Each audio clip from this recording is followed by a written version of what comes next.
Ini salah satu contoh kesempurnaan agama Islam. Karena sampai pada hal-hal seperti ini pun sangat detail, dipandu dan dituntun. Sehingga kita betul-betul tahu bagaimana kita melakukan aktivitas. Dan kita tahu mana yang boleh dan mana tidak boleh. Mana yang diridhoi oleh Allah, mana yang dilarang oleh Allah subhanahu wa ta'ala. Nah di sini misalnya, dalam safar pun kita dianjurkan untuk tidak sendirian. Selama kita mampu bisa berdua, ada teman. Dan kalau sudah 2 orang ke atas, maka dianjurkan memilih satu pemimpin di antara mereka. Nanti yang menentukan kita jalan, kita istirahat, kita berhenti, kita melanjutkan, kita putar balik. Semua ini adalah anjuran atau putusan dari pemimpin safar atau amir safar. Dan kita tidak asing teman-teman sekalian sebagai seorang muslim tentang wajibnya patuh pada pemimpin. Dimulai misalnya dari sholat, imam harus diikuti. Bahkan sampai pada level kalau imamnya pun salah sholat. Misalnya, di rakaat kedua sholat duhur dia lupa tahiyat, lalu dia berdiri. Makmumnya bertugas mengingatkan, mengatakan subhanallah. Tapi kalau imamnya tidak mau di sini bukan karena dia membenarkan sikapnya. Mungkin dia yakin dia sudah tahiyat, lupa. Maka dia tetap lanjutkan, tugas makmum harus patuh pada imamnya. Ya, walaupun di sini imamnya keliru. Bukan imamnya sengaja dan sudah diingatkan. Ya, seperti itulah. Allahu Rabbi wal Islamu dini wa Muhammadan Rasulullah. Assalamualaikum warahmatullahi wabarakatuh. Alhamdulillah wassalatu wassalamu ala rasulillah. Segala puji dan puja kehadirat Allah subhanahu wa ta'ala, juga salawat dan taslim kepada Nabi besar Muhammad sallallahu alaihi wa ala alihi wa sahbihi wasallam. Saudaraku Siman, seperti biasa kita akan bertemu melanjutkan bedah buku yang mulia, buku Riyadhus Shalihin tulis oleh Imam Nawawi rahimahullah. Dan alhamdulillah kita sudah menyelesaikan satu bab lengkap, bab ke-6 atau kitab yang ke-6 tepatnya, pada pertemuan yang lalu dari bab nomor 144 sampai 165, semuanya berisikan dari mulai adab orang yang sakit sampai bagaimana kalau orang sudah meninggal dunia. Dan pada kesempatan ini insya Allah kita akan masuk ke kitab baru, kitab ke-7-nya, yaitu kitab adab bepergian jauh atau safar. Namun sebelumnya seperti biasa kita berdoa kepada Allah subhanahu wa ta'ala. Semoga Allah ikhlaskan niat kita. Terima seluruh amal-amal saleh yang pernah kita kerjakan, yang sedang kita kerjakan, yang akan kita kerjakan. Tentu sampai ajal datang dengan pahala yang sempurna. Serta juga semoga Allah subhanahu wa ta'ala memaafkan seluruh kesalahan yang pernah kita lakukan sengaja atau tidak sengaja, kecil ataupun besar. Dan dengan kemahamurahannya Allah mengganti menjadi pahala. Dan semoga Allah selalu menjaga persatuan, kesatuan, dan kemerdekaan negeri kita. Dan Allah juga memberikan kemudahan bagi para pemimpin menjalankan amanah dan tugas dengan baik. Dan juga menjadikan kita masyarakat yang selalu bergotong royong dengan pemerintah kita untuk menjalankan program-program yang tidak berbau maksiat kepada Allah subhanahu wa ta'ala. Sehingga negara kita selalu saja maju, tentram, dan juga makmur. Dan menjadi contoh bagi negeri-negeri yang lain. Dan jangan lupa saudaraku Siman selalu mendoakan saudara-saudara kita yang sedang tertindas dimanapun mereka berada, terutama di masa-masa sekarang di Gaza dan Rafah secara khusus dan Palestina secara umum, di Syria, di Yaman, di Myanmar, di mana saja mereka sedang tertindas. Semoga Allah ikhlaskan niat mereka, terima para syuhada mereka, mulakan Islam di tangan mereka dan tangan kita semua, dan semoga Allah ikut sertakan kita bersama mereka di pahala, baik dengan doa, dengan harta, juga dengan jiwa kita. Dan semoga Allah subhanahu wa ta'ala dengan kemahamurahannya menyatukan kita semua di surga firdausnya tanpa hisab, mana sebagaimana disatukan dalam majelis ilmu yang mulia ini. Allahumma amin. Baik, kita akan lanjut membahas teman-teman sekalian buku Riyadhus Shalihin ini. Dan kita akan masuk bab pertama di dalam kitab nomor 7 ini, kitab adab bepergian jauh atau safar. Bab nomor 166, urutan dari awal kita belajar kitab ini. Bab anjuran keluar pada hari Kamis dan di pagi hari. Ini anjurannya secara global, agar setiap muslim coba memulai, ataupun kalau ada pilihan hari-hari mereka memulai aktivitas mereka, itu adalah hari Kamis, hari yang terbaik yang dipilih oleh Nabi SAW, dan juga dimulai dari pagi hari aktivitasnya. Kita akan masuk hadis pertama dalam bab ini, hadis nomor 963 dari awal belajar berbunyi, dari Ka'ab bin Malik radhiyallahu anhu, anna Nabiya sallallahu alaihi wasallam kharaja fi ghazwati Tabuk yaumal khamis wa kana yuhibbu an yakhruja yaumal khamis. Bahwasanya Nabi sallallahu alaihi wasallam keluar pada waktu perang Tabuk di hari Kamis, dan beliau memang suka berangkat pada hari Kamis. Hadis ini riwayat Bukhari dan juga Muslim. Dalam satu riwayat yang lain, dalam riwayat Bukhari Muslim juga disebutkan laqallama Rasulullah sallallahu alaihi wasallam yakhruju illa fi yaumil khamis. Rasulullah SAW jarang sekali keluar kecuali pada hari Kamis. Dari sini kita bisa ambil pelajaran teman-teman sekalian bagaimana Nabi SAW memuliakan hari Kamis pada saat akan keluar kota ataupun safar atau beraktivitas. Apakah itu perjalanan umum ataupun perjalanan khusus yang merupakan peperangan-peperangan beliau sallallahu alaihi wasallam. Kalau ada yang bertanya, lalu apa keistimewaan hari Kamis? Ada riwayat yang menyebutkan tentang masalah puasa hari Kamis, Senin dan Kamis. Kata Nabi SAW itu ditanya, kenapa Anda puasa hari Senin dan Kamis? Maka beliau mengatakan, karena pada kedua hari ini, amal soleh dilaporkan kepada Allah ke langit. Maka aku ingin pada saat amalku dilaporkan, aku sedang berpuasa. Berarti kan memang ada hari ini, pada hari ini ada pelaporan amal ke langit. Apa yang dikerjakan Selasa, Rabu dilaporkan hari Kamis. Apa yang dikerjakan Jumat, Sabtu, Ahad dilaporkan hari Senin. Nah seperti itulah. Berarti kan memang ada hari ini, ada pengkhususan hari ini dan keistimewaan tersendiri. Dan Nabi SAW, cukuplah dengan Nabi SAW memilih hari Kamis sebagai hari pilihan beliau dalam setiap kali mau keluar kota atau keluar negeri beliau, maka ini sudah cukup sebenarnya walaupun tidak ada keutamaan tersendiri, bahwasanya kita sebagai seorang muslim mencontohi baginda Nabi SAW karena beliau adalah suri tauladan kita semuanya. Kita langsung masuk saja kepada faedah hadis teman-teman sekalian. Yang pertama kedudukan Ka'ab bin Malik radhiyallahu anhu.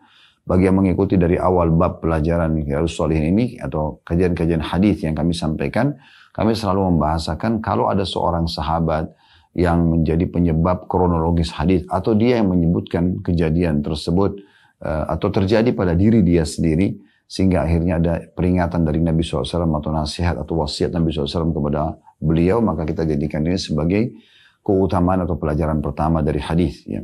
Kemudian pelajaran yang kedua, bahwasanya ada nama peperangan Nabi SAW dikenal dengan Tabuk. Ya.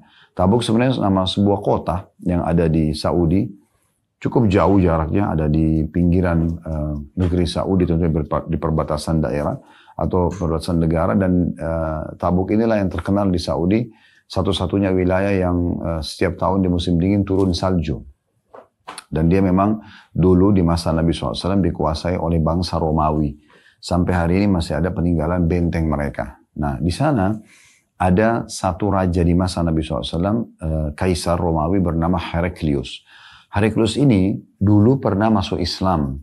Waktu Nabi SAW mengirim surat-surat ke raja-raja dunia, maka salah satu yang mendapatkan surat adalah Heraklius. Setelah dia membaca surat tersebut dan dia coba mencari tahu informasi tentang Nabi SAW, maka dia sangat yakin kalau itu adalah seorang Nabi. Dan dia sempat masuk Islam.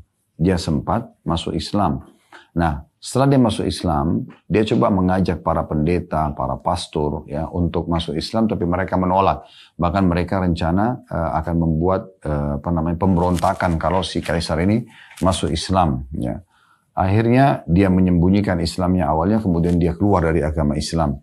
Dan dia sempat menyampaikan kepada utusan Nabi SAW yang membawa surat, mengatakan sampaikanlah kepada Rasulullah, kalau seandainya saya ada di sisinya, maka saya akan duduk dan membersihkan telapak kaki beliau.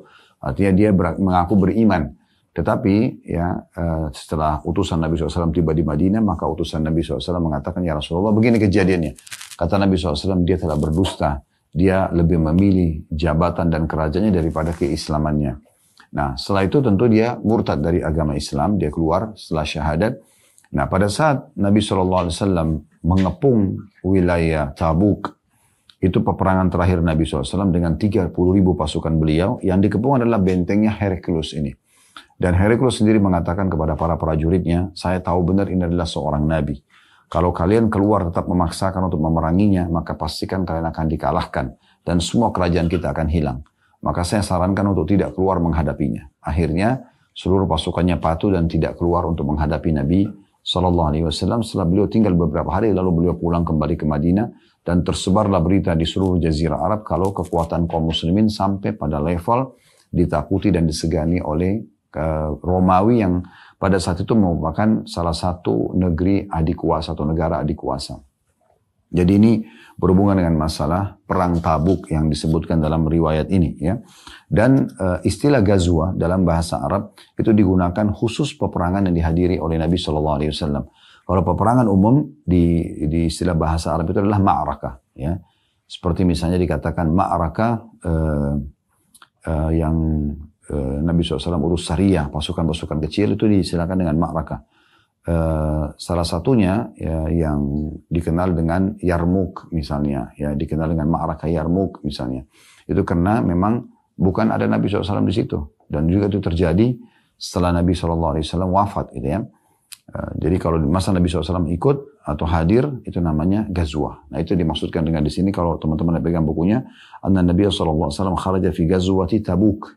Nabi SAW keluar pada gazwah Tabuk karena beliau hadir langsung. Beliau hadir langsung, ya. Seperti juga ada peperangan besar di masa Nabi SAW namanya Mu'tah. Itu dihadiri oleh banyak sahabat, kurang lebih ada 3.000 orang sahabat yang pergi menuju ke wilayah Jordania, yang sampai sekarang masih ada tentunya ya wilayah tersebut, dan dikenang ada kuburan para syuhada di sana. Maka dikenal juga dengan ma'rakah, bukan gazwah. Nah ini pelajaran juga dari hadis ini. Tentu yang pertama tadi keutamaan Ka'ab bin Malik menyampaikan riwayat ini. Yang kedua, bahwasanya ada peperangan Nabi SAW yang namanya Gazwah Tabuk. Ini peperangan terakhir Nabi SAW. Setelah beliau pulang dari peperangan Tabuk ini, beliau mulai sakit, dan di awal tahun 11 Hijriah beliau pun wafat alaihi salatu wassalam.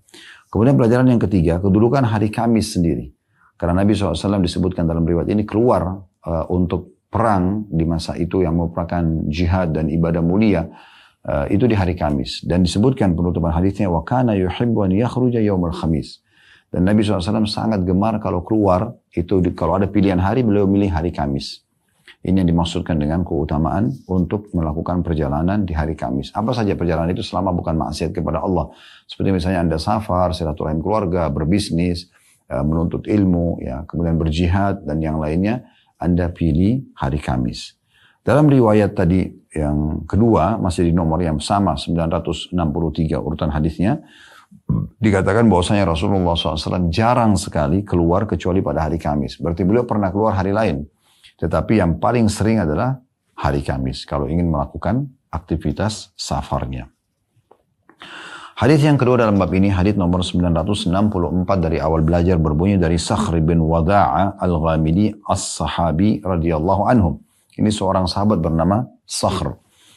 Beliau mengatakan anna Rasulullah sallallahu alaihi wasallam qala Allahumma barik li ummati fi bukuriha wa kana idza ba'atha sariyatan aw jayshan ba'athahum min awwalin nahar. Wa kana Sakhrun tajiran wa kana yab'athu tijaratahu awwalan nahar fa athra wa kathura maluhu. Artinya bahwa Rasulullah SAW bersabda dan mendoakan, ya Allah berkahilah umatku di waktu pagi hari mereka. Dan apabila beliau SAW mengirim pasukan atau bala tentara, beliau selalu mengirimnya di pagi hari. Dan Sakhr, sahabat sendiri yang meriwayatkan hadis ini radhiyallahu anhu, adalah seorang saudagar. Dia juga selalu memberangkatkan dagangannya di pagi hari hingga dia kaya dan banyak hartanya. Diriwayatkan oleh Abu Daud dan Tirmidzi, dan beliau mengatakan hadis ini adalah hadis yang hasan. Baik, dalam bab ini teman-teman, bab nomor 164 ada dua buah hadis saja. Hadis yang pertama tadi menyebutkan tentang keutamaan hari Kamis pada saat kita ingin safar atau keluar dari negeri atau kota kita. Hadis yang kedua menyebutkan tentang pentingnya memulai aktivitas di pagi hari. Itu sebabnya kenapa bab nomor 66 judulnya bab anjuran keluar pada hari Kamis dan juga di pagi hari. Nah, dari hadis ini kita ambil pelajaran hadis nomor 964. Yang pertama, kedudukan Sakhr sendiri radhiyallahu anhu, karena beliau menyampaikan kepada kita hadis ini. Kemudian yang kedua, adanya doa Nabi SAW untuk siapa saja umatnya yang mulai aktivitasnya di pagi hari. Memang secara umum manusia banyak beraktivitas di pagi hari. Jadi pagi hari itu bebas sekali, mulai dari pagi sampai siang hari tentunya dikenal dengan pagi hari. Orang beraktivitas, tapi makin pagi Anda beraktivitas maka makin mendapatkan keberkahan. Karena Nabi SAW mendoakan keberkahan. Makna berkah adalah kecukupan. Makna berkah adalah kecukupan. Kemudian pelajaran yang ketiga yang bisa diambil adalah bagaimana Nabi SAW juga kalau mengutus pasukan maka beliau mengutus di pagi hari. Biasanya Nabi SAW untuk memberikan ketenangan dan juga ketentraman jiwa pada pasukannya, beliau tidak mengajak mereka berperang di sore hari menjelang maghrib misalnya atau di malam hari. Biasanya beliau membiarkan sampai selesai sholat subuh, barulah beliau mengutus pasukan. Dan itu seringkali terjadi dalam peperangan-peperangan Nabi SAW dan juga peperangan para sahabat. Karena memang biasanya di waktu ini orang-orang kafir mereka justru beristirahat. Karena mereka begadang, buang-buang waktu di malam hari dengan mabuk-mabukan, dengan acara-acara mereka. Sehingga mereka pagi hari itu merasa letih. Nah kaum muslimin terbalik, mereka disuruh istirahat lebih cepat Bahkan Imam Abu Daud dalam sunannya menulis buku judul khusus bab nahi anis samr, larangan untuk begadang kalau tidak ada udzur, ya, kecuali kita punya udzur baru. Tapi kalau tidak ada udzur, anjurannya untuk tidak menghabiskan waktu pada hal-hal yang sia-sia. Maka kita istirahat cepat di awal malam, di pertengahan atau sepertiga malam kita bangun untuk sholat tahajud. Jadi kalau sudah tidur misalnya jam 9 malam, jam 10 malam sudah istirahat, maka jam 2, jam 3 malam kita sudah bisa bangun, lalu kita sholat malam, lalu kemudian beraktivitas umumnya seperti biasa. Nah, seperti itu kurang lebih yang dimaksudkan dengan awal pagi ini atau awal siang dibahasakan. Pelajaran keempat dari hadis bahwasanya Sakhar sendiri radhiyallahu anhu, perawi hadis ini coba mempraktekkan ajaran Nabi SAW, yaitu mulai aktivitas di pagi hari. Maka dia pun karena seorang saudagar, dia selalu mengutus ya, staf-stafnya untuk mulai berdagang dan seterusnya di pagi hari, sehingga akhirnya mulailah ya banyak hartanya, maksudnya bisnisnya menjadi berkembang karena dimulai lebih cepat di pagi hari. Nah, ini merupakan ciri khas kaum muslimin di mana mereka mulai beraktivitas di pagi hari. Tentu saja di masa kita sekarang alhamdulillah memang sekolah, kantoran semua dimulai di pagi hari, dan ini sudah sesuai dengan sunnah Nabi alaihi salatu wassalam. Baik, kita akan masuk teman-teman sekalian bab nomor 2 di dalam kitab kita ini, kitab tentang masalah adab pergian jauh. Kita masuk ke bab nomor 2, yaitu bab nomor 167 urutan dari awal belajar. Bab anjuran mencari teman untuk safar dan mengangkat salah seorang dari mereka menjadi pemimpin yang ditaati. Ini salah satu contoh kesempurnaan agama Islam, karena sampai pada hal-hal seperti ini pun sangat detail, dipandu dan dituntun, sehingga kita betul-betul tahu bagaimana kita melakukan aktivitas, dan kita tahu mana yang boleh dan mana tidak boleh, mana yang diridhoi oleh Allah, mana yang dilarang oleh Allah Subhanahu wa ta'ala. Nah, di sini misalnya dalam safar pun kita dianjurkan untuk tidak sendirian, selama kita mampu bisa berdua, ada teman. Dan kalau sudah 2 orang ke atas, maka dianjurkan memilih satu pemimpin di antara mereka. Nanti yang menentukan kita jalan, kita istirahat, kita berhenti, kita melanjutkan, kita putar balik. Semua ini adalah anjuran atau putusan dari pemimpin safar atau amir safar. Dan kita tidak asing teman-teman sekalian sebagai seorang muslim tentang wajibnya patuh pada pemimpin. Dimulai misalnya dari sholat, imam harus diikuti. Bahkan sampai pada level kalau imamnya pun salah sholat. Misalnya, di rakaat kedua sholat duhur dia lupa tahiyat, lalu dia berdiri. Makmumnya bertugas mengingatkan, mengatakan subhanallah. Tapi kalau imamnya tidak mau di sini bukan karena dia membenarkan sikapnya. Mungkin dia yakin dia sudah tahiyat, lupa. Maka dia tetap lanjutkan, tugas makmum harus patuh pada imamnya. Ya, walaupun di sini imamnya keliru. Bukan imamnya sengaja dan sudah diingatkan. Ya, seperti itulah. Di masa Nabi SAW, beliau pernah sholat asar, kemudian setelah tahiyat pertama, beliau salam SAW. Cuma 2 rakaat sholat asar. Kemudian berzikir, tidak ada sahabat yang mengingatkan. Setelah itu Nabi SAW berdiri menuju ke pintu gerbang masjid. Biasanya beliau melakukan ini untuk menunggu para sahabat. Kalau ada yang mau bertanya, ada yang punya keluhan misalnya, lalu beliau dengarkan. Ada seorang sahabat datang lalu mengatakan, ya Rasulullah, apakah turun wahyu mengembalikan sholat seperti awal atau Anda lupa? Kata Nabi SAW, tidak ada wahyu mengembalikan rakaat seperti awal. Maksudnya seperti awal ini, waktu pertama disyariatkannya sholat 5 waktu, yaitu kejadian Isra dan Mi'raj di tahun 11 masa kenabian di Mekah. Awal sekali perintah sholat semuanya 2 rakaat. Subuh 2, duhur 2, asar 2, maghrib 2, isya 2. Sebelum perang Badar, di tahun 2 Hijriah, barulah bertambah duhur, asar, dan isya ditambah 2 rakaat jadi 4, dan maghrib ditambah 1 rakaat. Yang tertinggal hanya subuh saja tetap 2 rakaat. Makanya sahabat ini mengatakannya Rasulullah. Karena dia lihat Nabi 2 rakaat asar, langsung salam. Maka dia mengatakan Rasulullah, apakah turun wahyu sekarang mengembalikan sholat seperti awal 2 rakaat saja? Atau Anda lupa? Kata Nabi SAW, tidak ada wahyu turun mengurangi sholat atau mengembalikan seperti awal 2 rakaat. Saya juga tidak lupa. Nabi SAW begitu yakin. Maka beliau untuk memastikan itu memegang tangan sahabat ini lalu kemudian masuk ke masjid. Yang memang di masjid itu sahabat belum pada bubar, masih pada zikir. Maka kata Nabi SAW, benarkah yang dikatakan orang ini? Maksudnya betul tadi saya cuma 2 rakaat sholat lalu salam. Mereka mengatakan benar ya Rasulullah.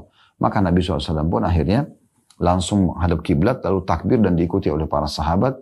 Menambah 2 rakaat tersisa setelah salam lalu beliau sujud sahwi atau sujud kelalaian. Ya.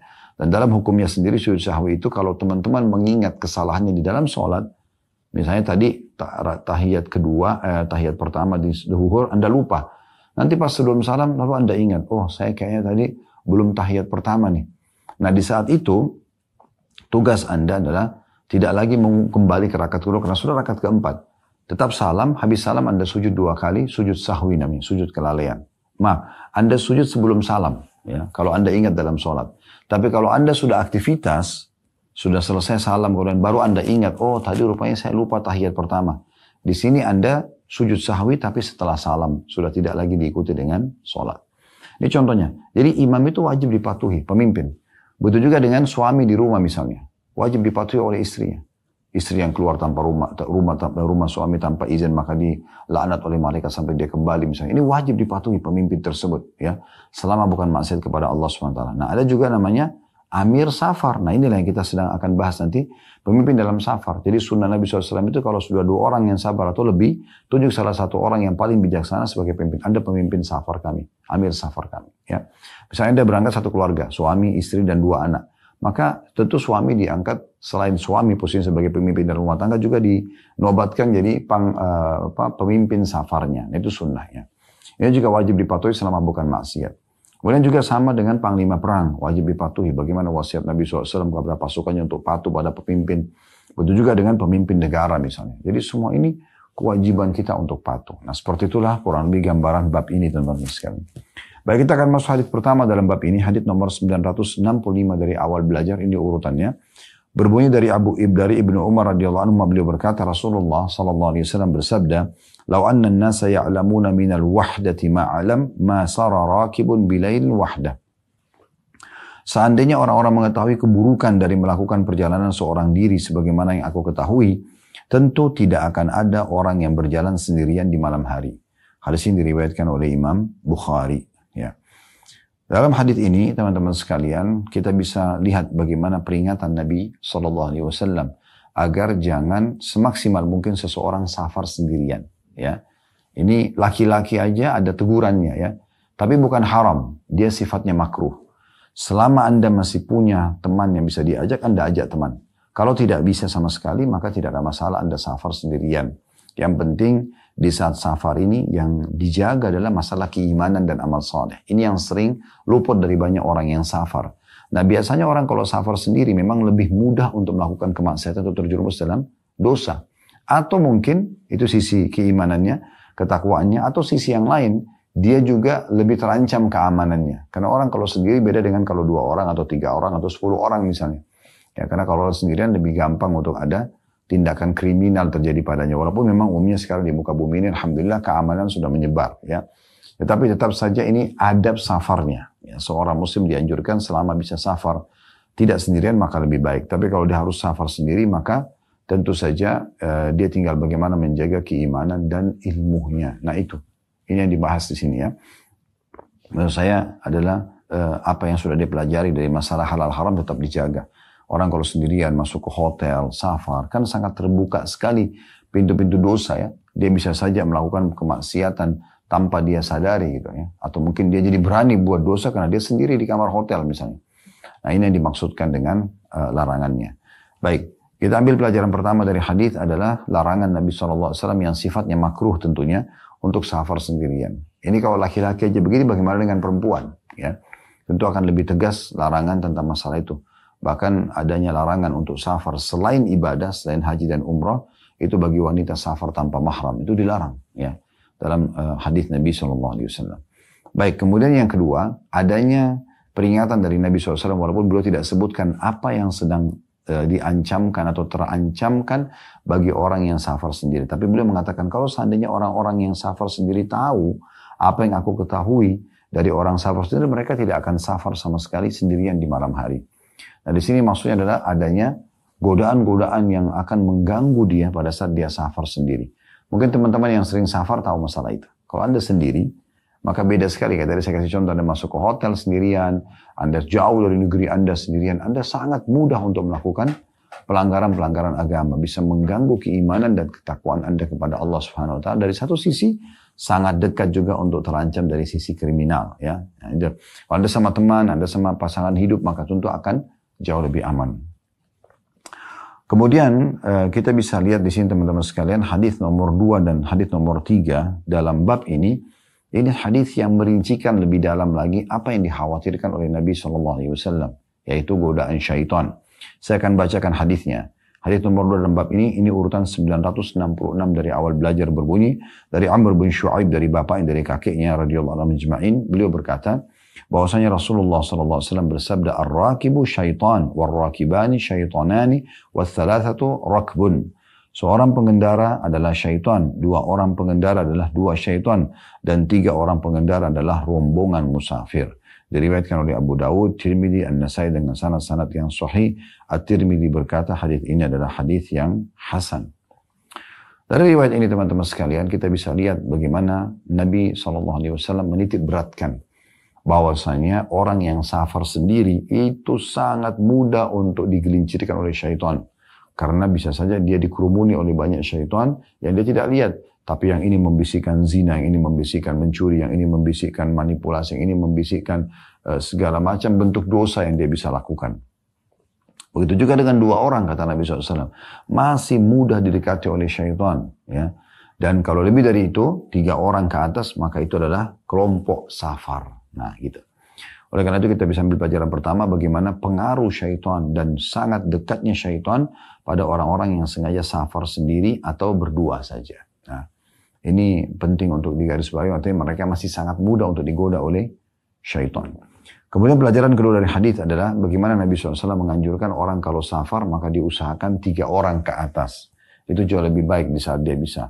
Maka ini lebih kuat dari 2 sisi. Dari sisi keimanannya dia akan lebih dijaga ya, atau terjaga karena mereka akan malu satu sama lain kalau sampai berbuat dosa misalnya.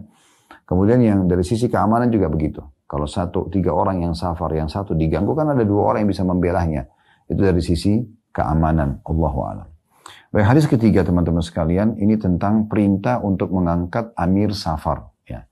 Kalau 2 buah hadis tadi 965 dan 966 anjuran untuk tidak safar sendiri, maka hadis nomor 967 hadis ketiga dalam bab ini menunjukkan adanya perintah untuk memilih salah satu sebagai amir safar dari sekian orang yang berangkat itu.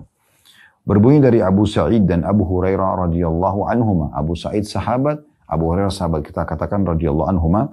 Mereka berdua berkata, Rasulullah SAW bersabda, "Idza kharaja thalathatun fi safarin falyu'ammiru ahaduhum." Apabila 3 orang safar, maka hendaknya mereka menunjuk 1 orang dari mereka menjadi pemimpin. Hadis ini hasan, diriwayatkan oleh Abu Daud dengan sanad hasan pula. Dari hadis ini teman-teman sekalian, kembali Nabi SAW menitik beratkan agar safar usahakan 3 orang ke atas. Ini jauh lebih tepat ya. Dan ini juga ada hal yang mungkin saya bisa tambahkan. Misal kita safar di masa sekarang dengan mobil misalnya ya. Darat. Kalau kita sendiri, kemudian ada apa-apa, letih, ngantuk, sakit tiba-tiba. Maka tidak ada yang bisa menggantikannya. Tapi di saat ada teman safarnya, ada teman yang bisa gantikan. Naik motor ke boncengan atau naik mobil gitu kan. Maka ada yang bisa gantikan, ada temannya.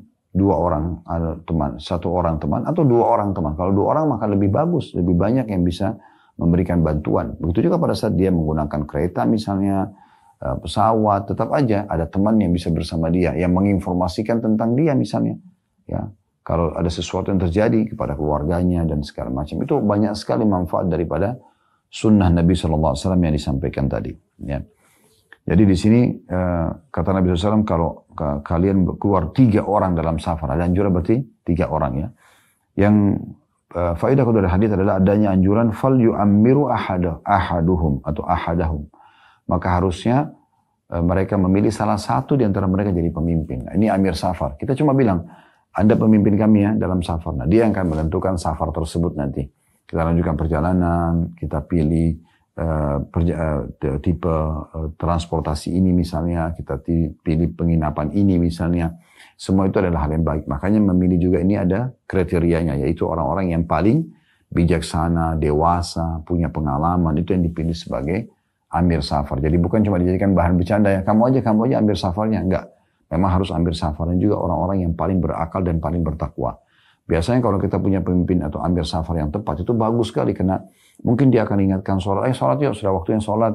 Ayo kita bakal dibangunin mungkin sholat malam bersama-sama. Mungkin ada sedikit pengingatan tausiah yang disampaikan mungkin dalam safar tersebut. Atau mungkin ada keputusan yang harus segera diambil genting. Maka dia bisa mengambil keputusan. Maka itu semua sangat besar manfaatnya di dalam safar itu sendiri.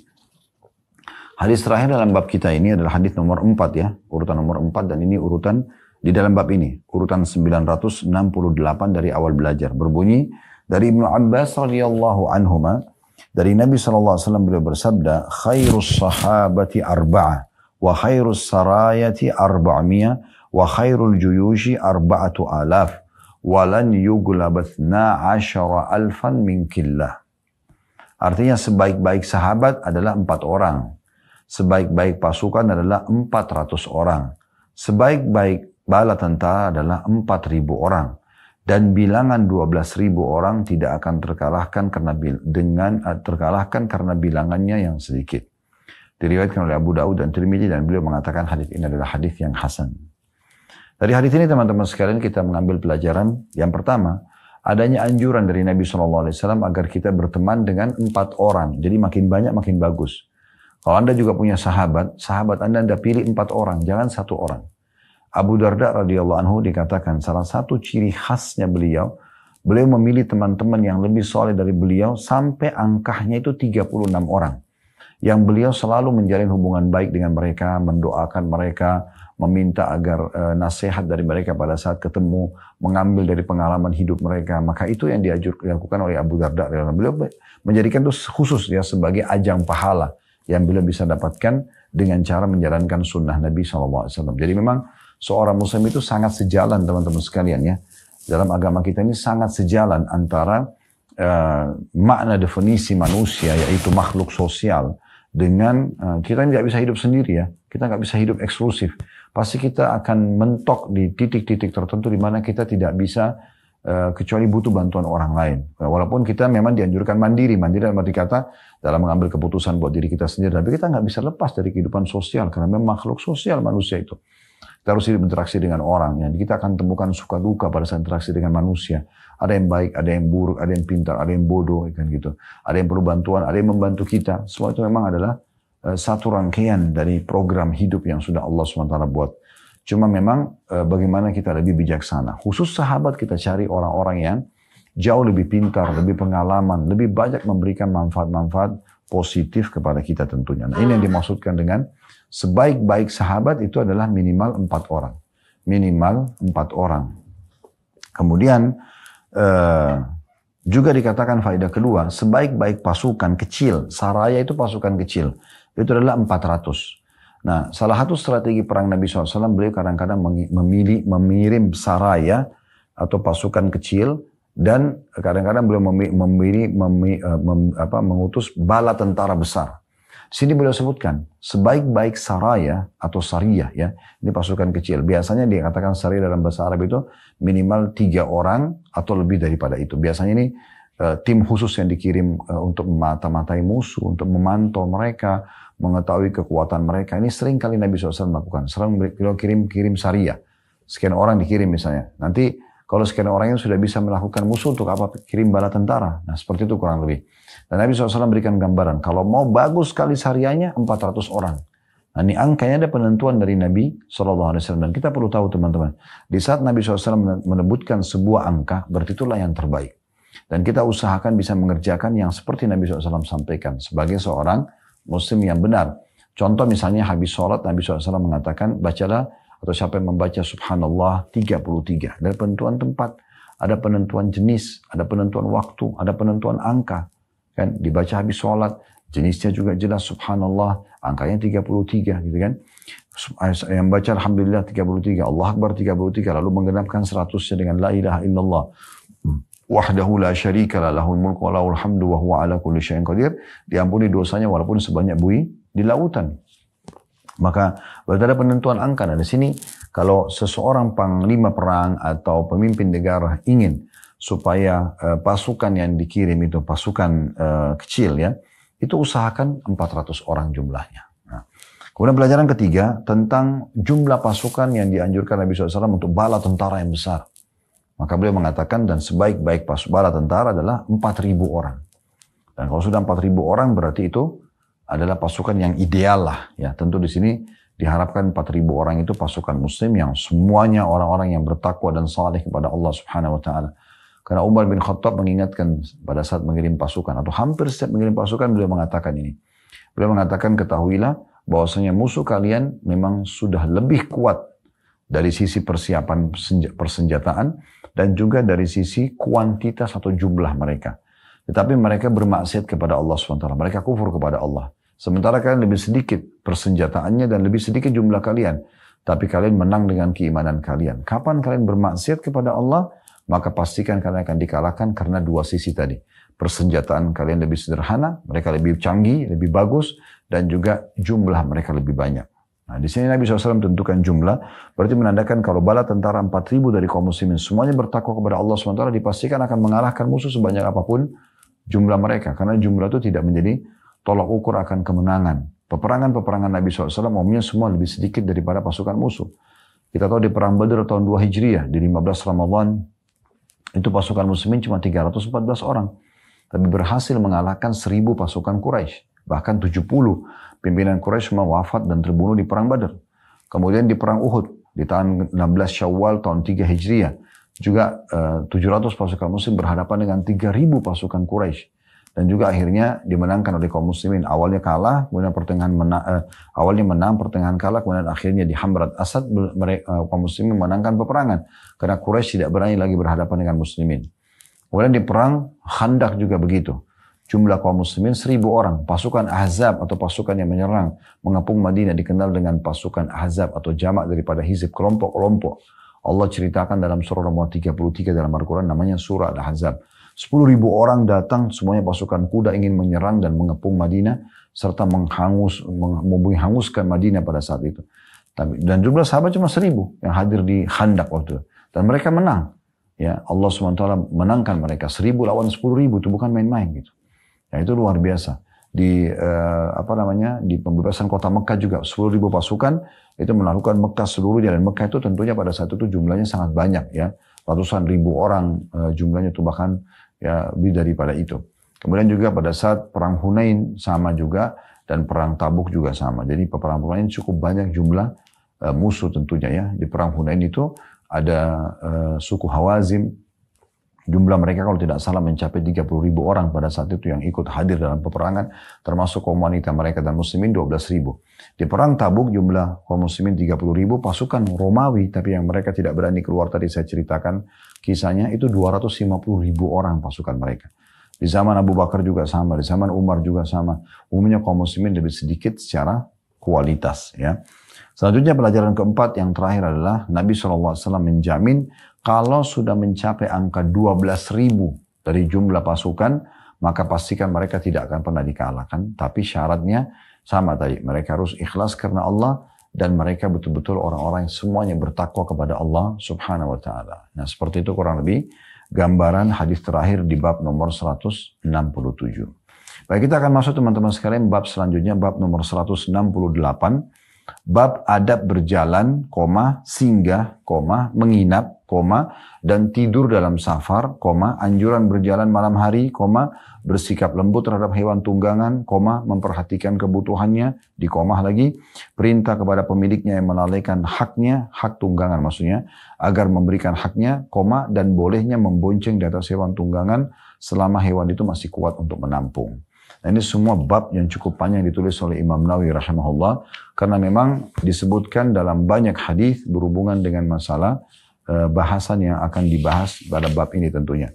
Kurang lebih dari hadis nomor 969 sampai 975 tentunya. 975. Baik, saya akan bacakan hadis pertama dalam bab ini, dan ini urutan 969 dari awal belajar. Berbunyi dari Abu Hurairah radhiyallahu anhu.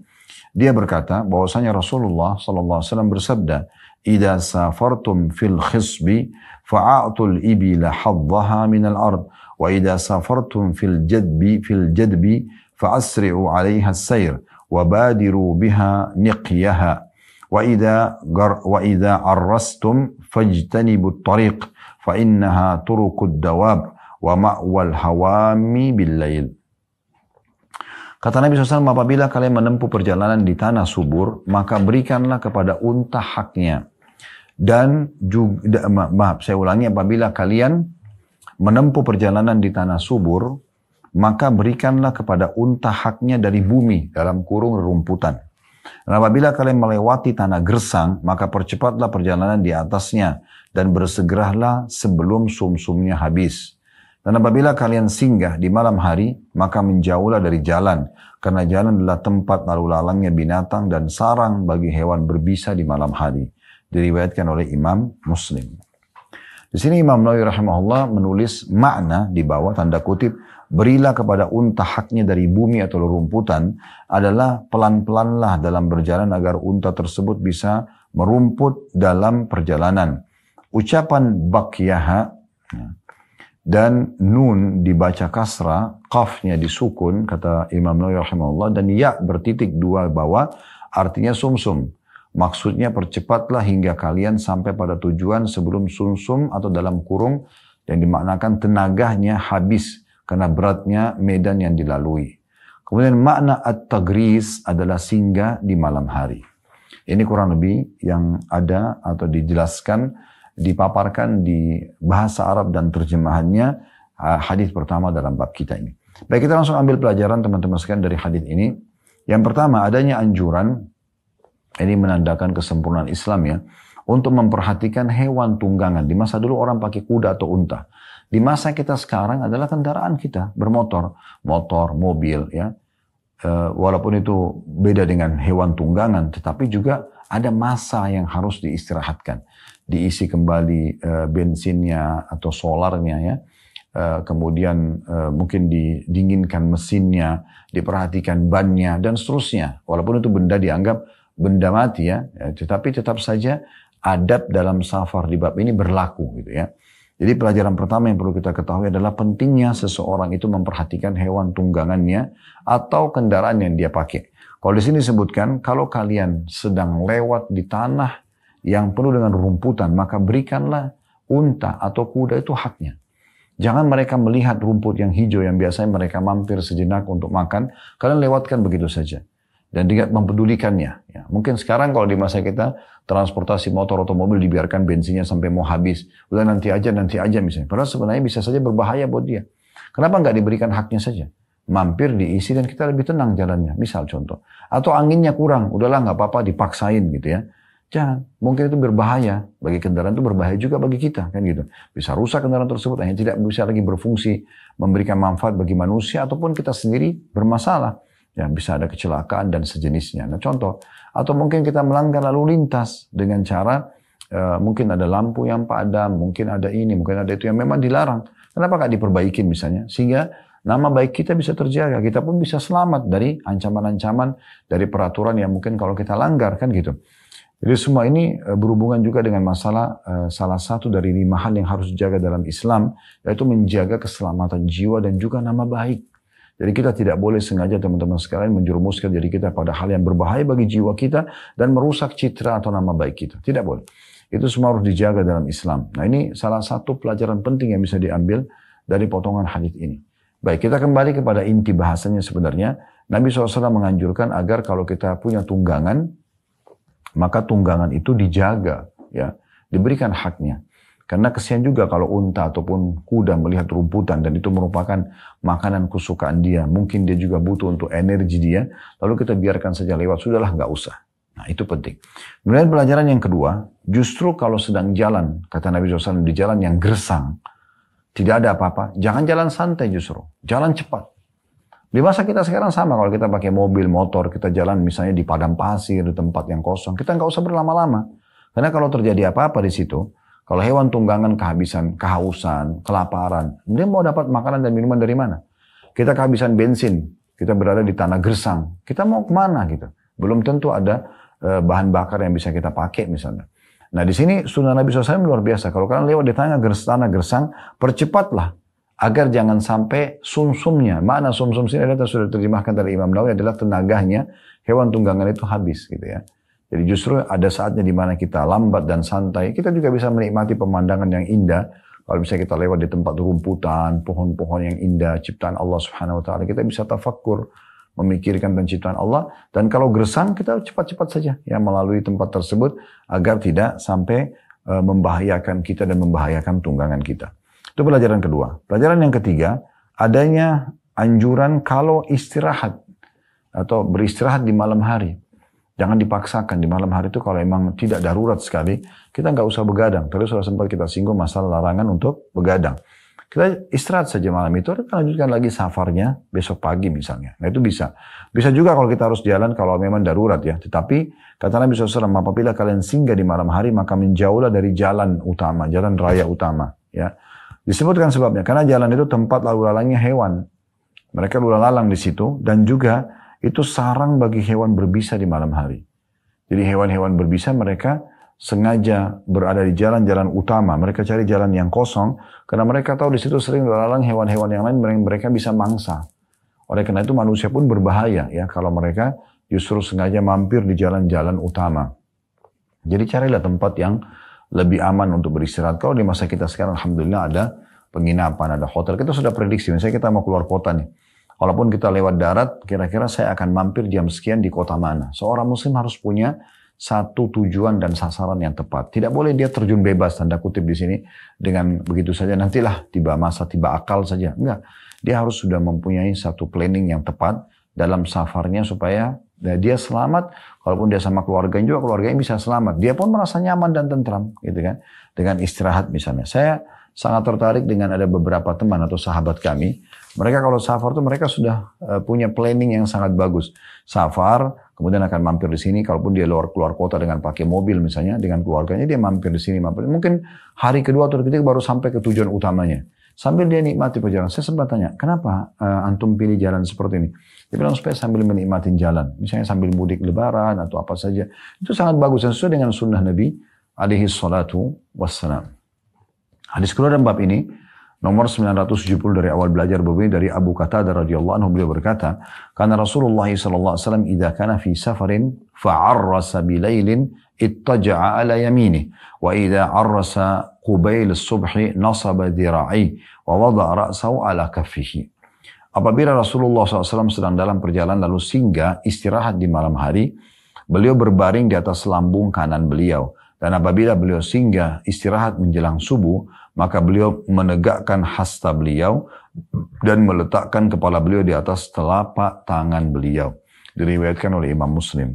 Para ulama mengatakan, kata Imam Nawawi, bahwa maksud beliau menegakkan tangannya adalah agar tidak terlelap dalam tidur.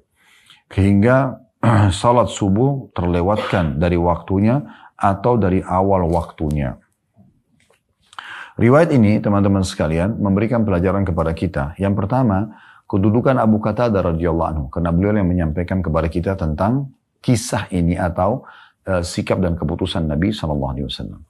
Pelajaran yang kedua yang bisa kita ambil adalah pentingnya seseorang istirahat di malam hari. Dan kalau di awal malam, supaya tidur Anda sesuai dengan sunnah Nabi berpahala. Toh tidur, makan, minum, olahraga, mandi, semua ini kan mubah hukumnya. Boleh dikerjakan tidak berpahala, ditinggalkan juga tidak berdosa. Tetapi kalau kita niat untuk memberikan hak jasad kita, maka akan berubah dari mubah menjadi sunnah. Misalnya Anda mandi. Mandi bukan hanya sekedar hilangkan gerah, tapi memberikan hak jasad, berpahala dia.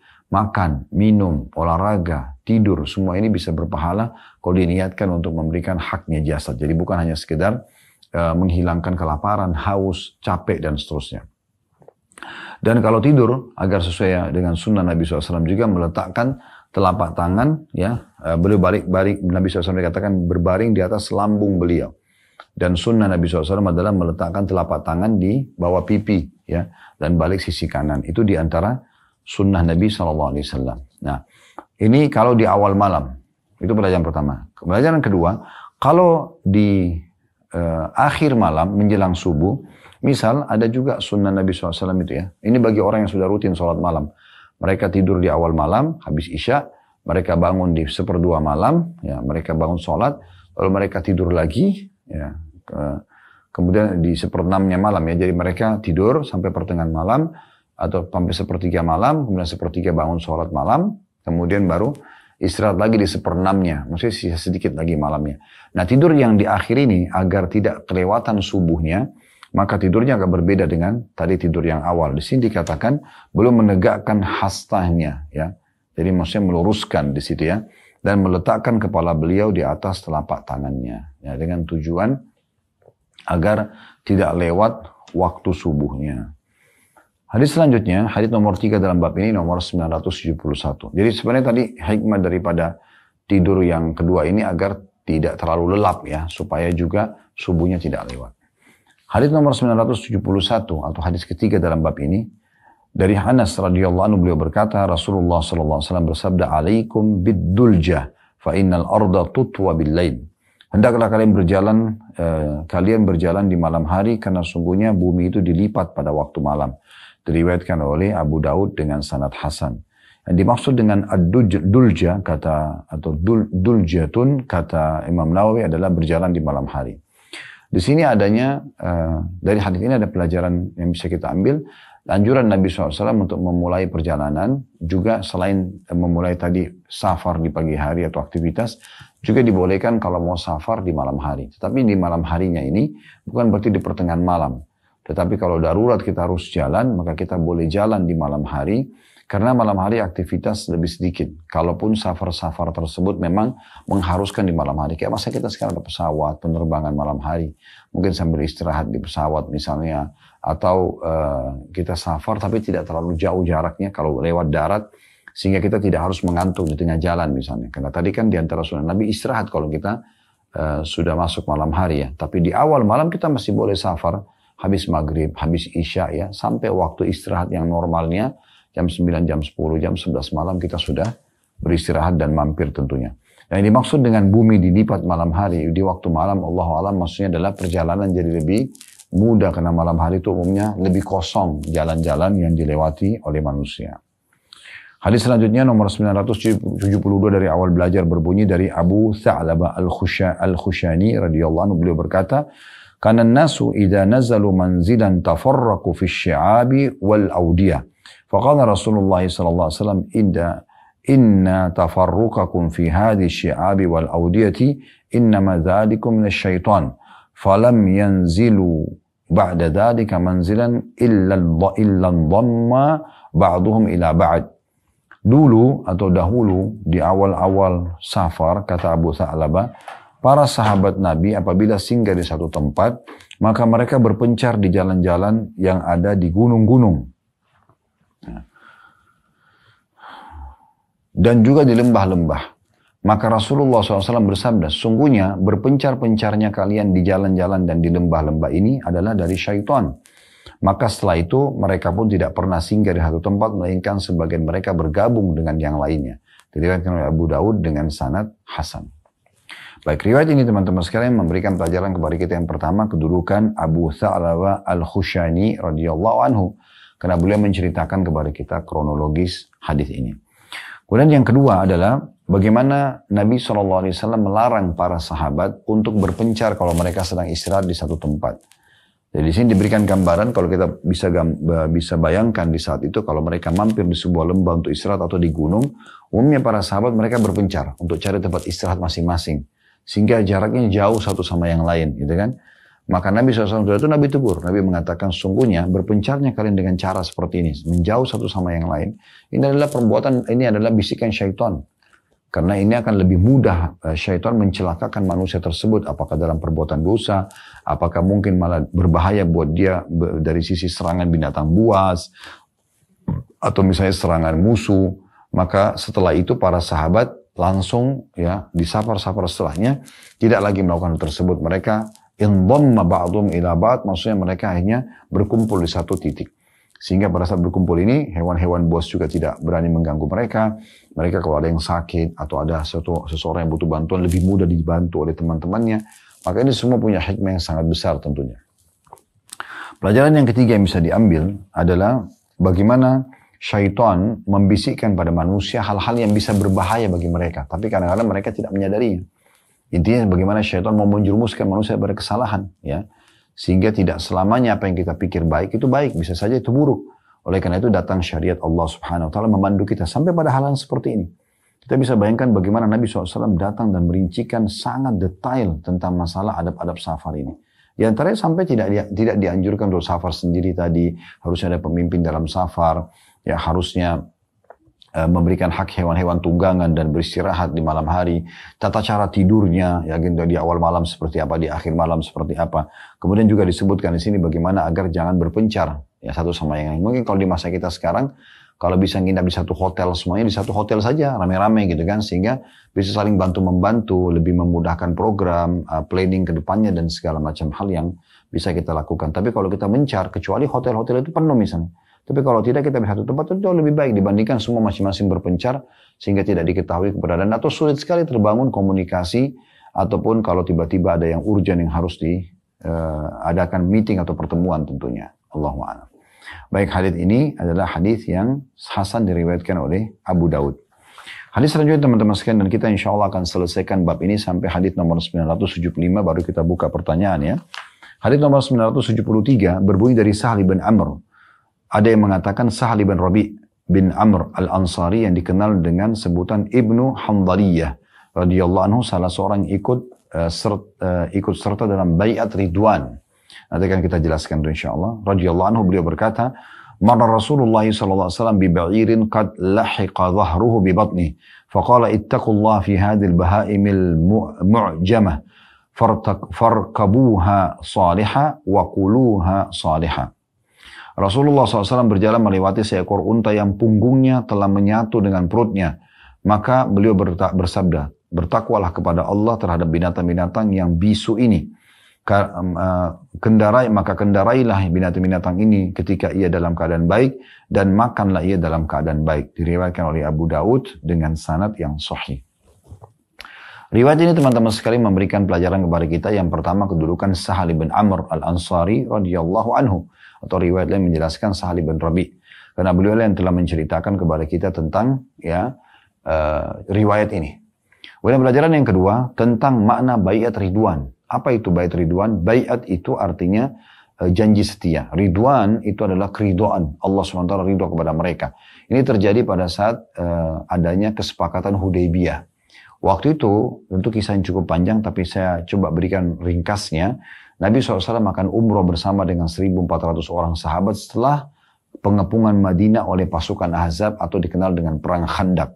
Di tahun 5 Hijriah kurang lebih ya, akhir-akhirnya, maka Nabi SAW keluar dengan pasukan, bukan pasukan sebenarnya, 1.400 sahabat untuk umroh. Tapi orang-orang Quraisy menahan Nabi SAW dan kaum muslimin. Ringkas ceritanya, tentu ini cukup panjang ceritanya. Akhirnya Nabi SAW tertahan di wilayah Hudaybiyah pada saat itu, kurang lebih 80 km dari kota Mekah, pas di perbatasan wilayah haram. Nah, tinggallah Nabi SAW sampai terjadi kesepakatan Hudaybiyah. Tapi sebelum terjadi kesepakatan, Nabi SAW sempat mengutus Utsman bin Affan radhiyallahu anhu untuk pergi ke dalam Mekah negosiasi sama Abu Sufyan. Kenapa kita dilarang masuk ke Mekah? Toh kita pakai baju ihram, kita bawa hadyu. Hadyu itu hewan yang akan dikurbankan di Mekah. Lalu karena Utsman bin Affan satu suku dengan Abu Sufyan. Abu Sufyan pemimpin Mekah pada saat itu. Maka Utsman pun masuk ke Mekah lalu tertahan. Karena Abu Sufyan sempat menahannya untuk ngobrol sebenarnya. Nabi SAW kira Utsman ditawan gitu. Maka beliau mengumpulkan para sahabat, menyuruh mereka baiat. Diambil janji setia. Ya. Di bawah sebuah pohon. Di situ Nabi SAW mengatakan baiatlah. Ambil janji setia kalau kalian akan berjuang hidup mati untuk agama ini. Apa yang aku perintahkan kalian setuju. Maka mereka semua salaman dengan Nabi SAW mengatakan kesediaannya untuk baiat. Ya. Dari 1.400 orang ini, 1.399 orang itu semuanya membaiat Nabi SAW kecuali satu orang. Ada namanya Ja'ad ibn Qais. Ini seorang munafik yang memang dia ikut hanya untuk memata-matai muslimin. Dan waktu semua sahabat salaman dengan Nabi membaiat, maka pada saat itu Ja'ad ini sedang sembunyi di belakang unta-unta berwarna merah. Kata Nabi SAW, kalian semua akan masuk ke dalam surga kecuali orang yang sembunyi di belakang unta-unta merah itu. Maka itu adalah Ja'ad tentunya ya. Intinya teman-teman sekalian, Nabi SAW mengatakan di sini kalian semua akan masuk dalam surga. Itu dikenal dengan Bai'at Ridwan.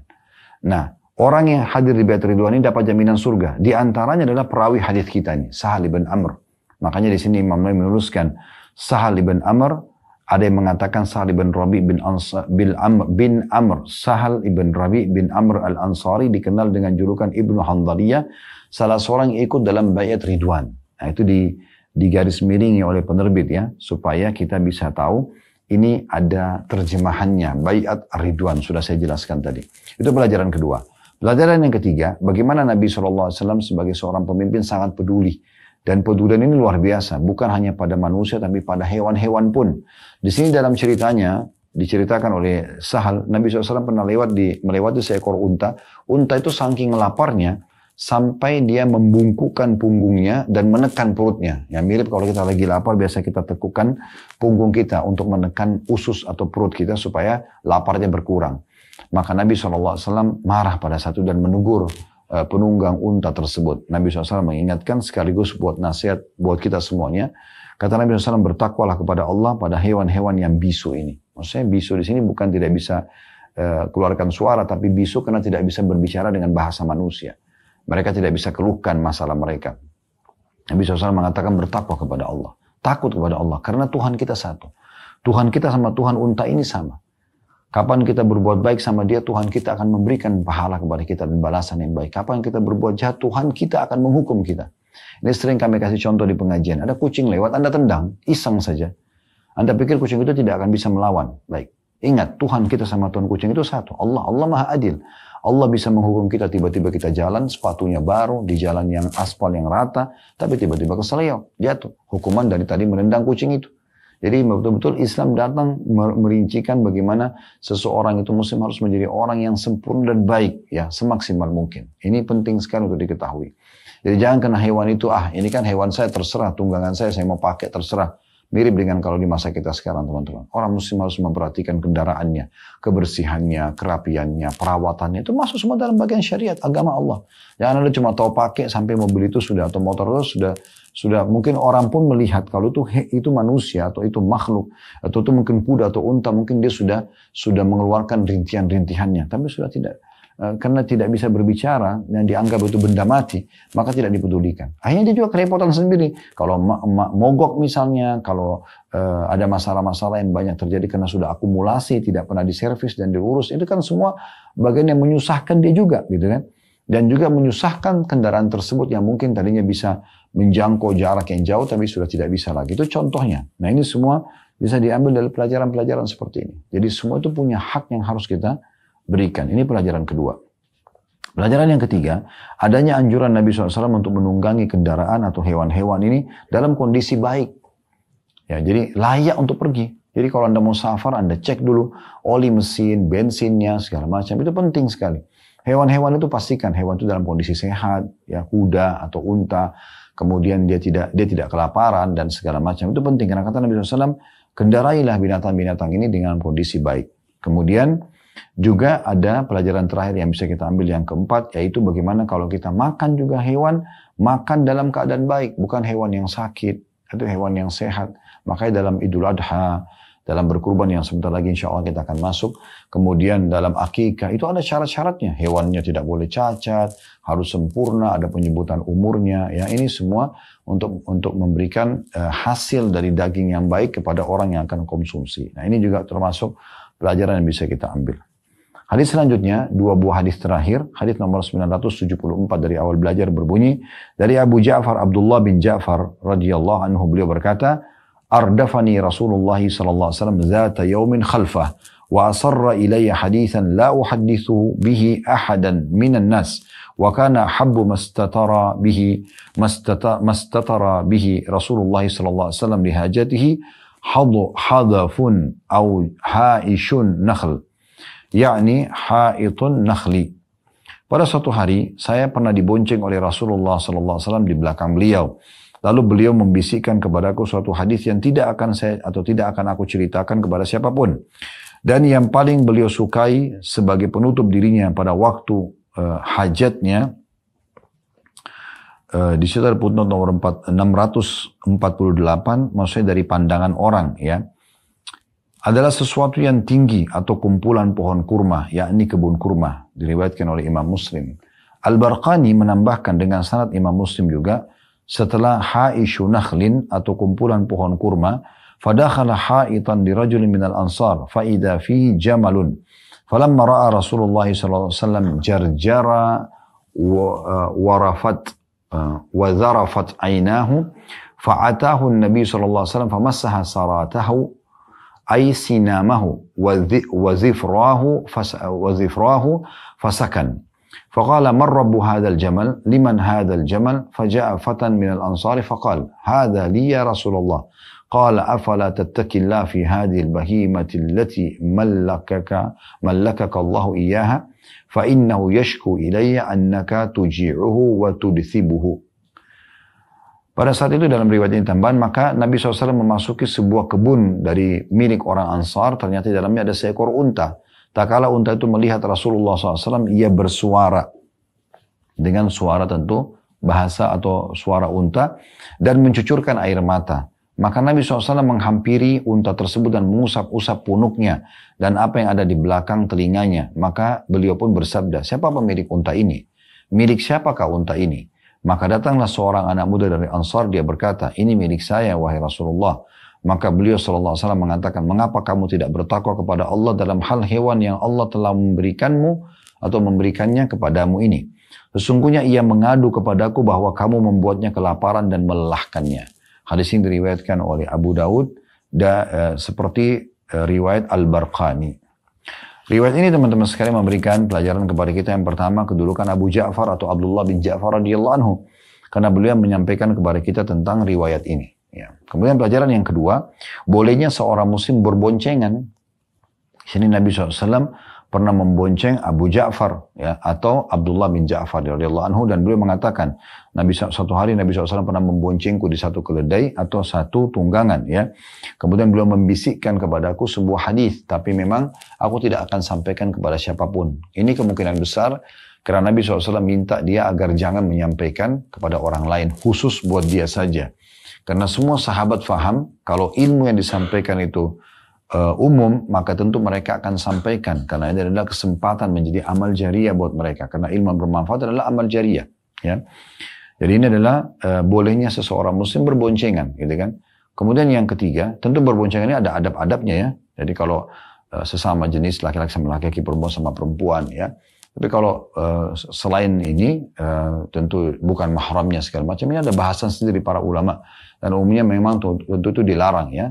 Nah, ini yang harus diperhatikan baik-baik. Baik, kemudian yang ketiga, yang bisa diambil pelajaran di sini, bagaimana Abdullah bin Ja'far menggambarkan kalau Nabi SAW itu, kalau beliau punya hajat. Di sini hajat maksudnya adalah buang air besar atau buang air kecil. Di masa itu, orang tidak punya WC di rumah. Alhamdulillah di masa kita sekarang termudahkan. Maka yang paling Nabi SAW gemar kalau beliau sedang buang hajatnya, maka beliau bersembunyi atau berlindung di kumpulan pohon-pohon kurma yang tinggi dan lebat. Agar di sini tujuannya tidak terlihat oleh orang-orang. Ya, memang di masa itu sekali lagi belum ada WC, maka itu yang dilakukan di masa Nabi SAW. Pelajaran keempat, ditambahan riwayat Al-Barqani tadi. Maka Nabi SAW satu waktu pernah masuk ke perkebunan orang-orang Ansar, dan di situ memang disiapkan seperti tempat kalau kita kayak WC umum ya, yang berada di antara pohon-pohon kurma, ditutup di blok ya, dibuat tempat. Maka Nabi SAW waktu itu ingin menyelesaikan hajat beliau di tempat itu, namun beliau ketemu dengan seekor unta, dan unta ini ternyata meringkik ya, atau mengeluarkan suara, dan dia menangis. Maka sebagai mukjizat dari Allah Subhanahu Wa Taala, Nabi SAW mengelus unta tersebut dan mendengarkan keluhannya. Nah dari sini berarti kita ambil satu pelajaran bahwasanya Nabi SAW dimudahkan oleh Allah SWT untuk memahami bahasa hewan tersebut. Sebagaimana Allah juga memberikan mukjizat untuk Nabi Sulaiman bisa mengerti bahasa jin dan juga hewan-hewan. Ini mirip dengan riwayat yang lain, riwayat Imam Ahmad. Satu waktu Nabi SAW masuk kota Madinah dan melewati salah satu suku di pinggiran kota Madinah. Situ ada seekor unta jantan yang mengamuk-ngamuk, gitu ya, lagi mengejar orang-orang di sekitarnya. Maka Nabi SAW pun diingatkan oleh sahabat, mereka mengatakan, ya Rasulullah, hati-hati depan Anda ada unta jantan yang mengamuk, unta itu bisa menggigit, ya. Maka Nabi SAW justru menghadap ke unta tersebut, lalu mengucapkan kalimat, ta'al, kesinilah, mengucapkan kata ini, ta'al, kesinilah, artinya. Maka unta itu waktu lihat Nabi SAW, tiba-tiba dia menurunkan wajahnya ke tanah, atau tempatnya dagunya diturunkan ke tanah, kemudian dia menyeret sampai di hadapan Nabi SAW. Bentuk merendahnya kepada Nabi. Lalu Nabi SAW mengatakan, mana tali kekangannya? Mereka memberikan tali kekangan, lalu Nabi SAW mengikatnya, lalu mengatakan, demi zat yang jiwaku dalam genggaman, maksudnya demi Allah, tidak ada seorang pun dari jin dan manusia, atau benda apapun di muka bumi ini, kecuali mengetahui kalau aku adalah utusan Allah. Ya, kecuali dari pembangkang jin dan manusia. Jadi di sini Nabi SAW juga bisa menundukkan hewan-hewan. Ya. Di antara isi riwayat ini beliau mendengarkan keluhan unta tersebut.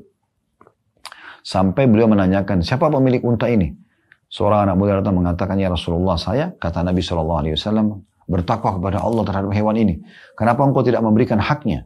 Ya, dia mengeluh dan baru saja menyampaikan padaku kalau engkau menyusahkannya dan tidak mungkin di sini bisa membuatnya kelaparan dan menyusahkannya. Artinya tidak memberinya makan dan memberikan tugas lebih daripada kemampuan dia. Maka di sini berarti Nabi SAW memiliki satu mukjizat penting ya, bagaimana beliau bisa menyampaikan keluhan hewan tersebut. Dan yang tidak kalah penting, pelajaran terakhir dari hadis ini, pentingnya seseorang selalu bertakwa kepada Allah Subhanahu wa taala.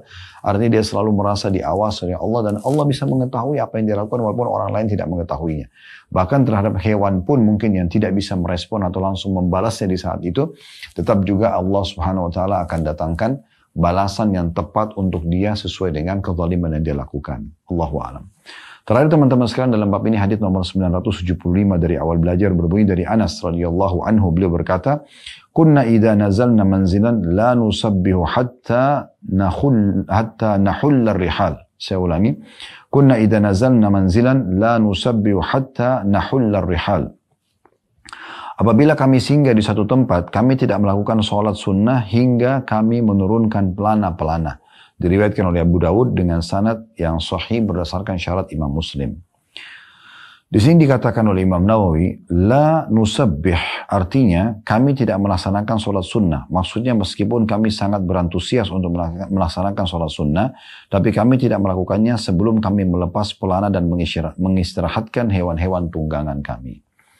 Dari sini teman-teman kita ambil pelajaran dua. Yang pertama kedudukan Anas radhiyallahu anhu karena beliau menyampaikan kepada kita riwayat ini. Dan yang kedua adalah pentingnya seorang muslim memberikan hak hewan-hewannya, hak tunggangannya, ya. Walaupun dia dalam kondisi sangat antusias untuk melakukan sholat. Kalau sholat saja seperti ini, apalagi yang lainnya, makan dan yang lain-lainnya. Kenapa teman-teman sekalian tidak diparkir kendaraannya dengan baik kalau di masa kita sekarang, motor, mobilnya, supaya tidak menghalangi orang misalnya. Walaupun dia sudah sangat lapar, ya. Walaupun dia sangat butuh untuk mengerjakan sholat misalnya. Dia selesaikan, tidak mengganggu orang lain, baru kemudian dia menyelesaikan hajatnya yang lain. Ini penting sekali.